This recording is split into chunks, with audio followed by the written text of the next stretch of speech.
Hello, I'm Martin L. Shoemaker, one of the authors in Robots Through the Ages, an exciting new anthology coming from Blackstone Publishing, July 25th, edited by Robert Silverberg and Bryan Thomas Schmidt. This book is a history of robot stories across the field of science fiction going back more than 100 years, including 3 new stories never before seen just for this volume, including one of mine. And I have loved the stories in this volume, and I would like to put together a video reviewing each of the different stories within it and share it with you so that you can see what you can get in this amazing volume. I'm not going to review our last story in Robots Through the Ages, Today I Know, because it's written by me. And while I may have a bit of an ego, I do not have enough ego to review my own story. But I will read the opening and then talk to you about some of the important issues raised in it. This is a sequel to my story, Today I Am Paul. It is, I think the term I've heard sometimes is inquel, a story that happens within this time frame of another story. Call it an inquel to my novel, Today I Am Carey. This happens between the events of that book because it's an 80-year story, the novel is. There's time for smaller stories to happen within it. And I was honored that Bryan asked me for one. And then I had to come up with one. And I came up with this, and I hope you enjoy it.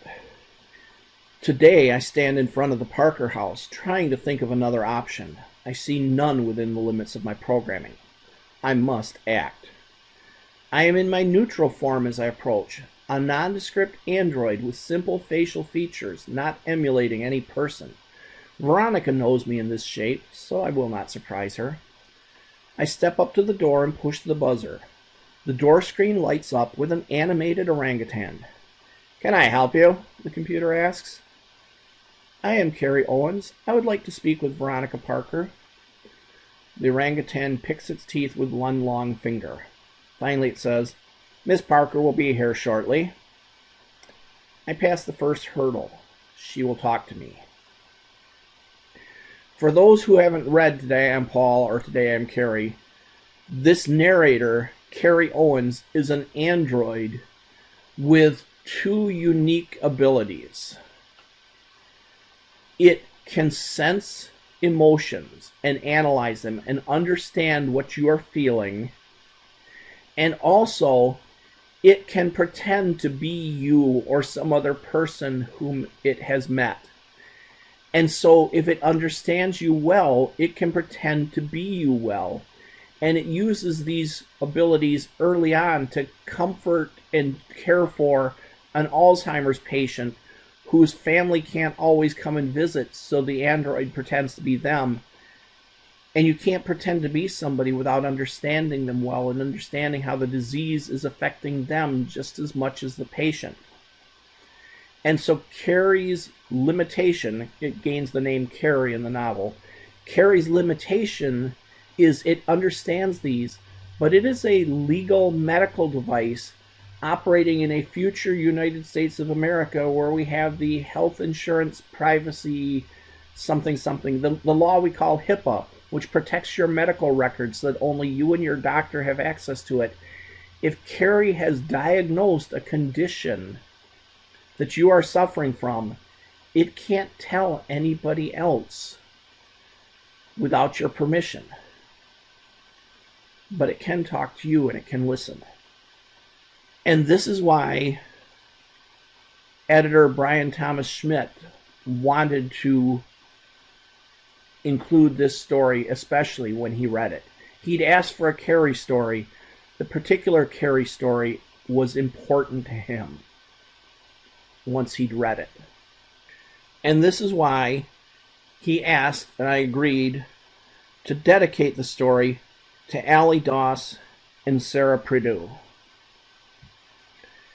And a spoiler for my own story, This story is about a young woman contemplating suicide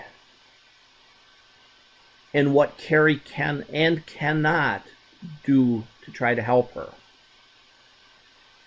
Sarah Purdue was a young woman with a lot of joy in life and a lot of sadness, and eventually took her own life. And her mother, Allie Doss, was understandably devastated by this. But after she had time to pick herself up and to try to come to grips with this, she decided that one of the things she could do is try to help others in this situation and others who aren't in it yet, to try to help start the conversations that might make a difference in a young person's life.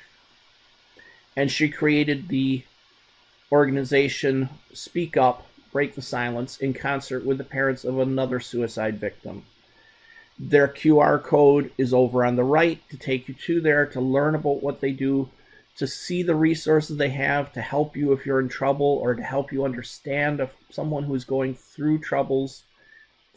And when Ms. Doss read this story, she said, yes, that's what we're trying to do. Yes, this is the message we want to get out.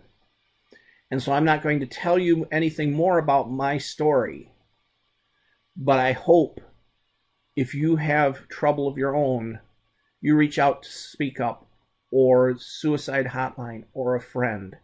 And if you are someone who is a friend who gets reached out to, listen, talk to them. Don't try to fix people, but try to be there for them. It can make a difference.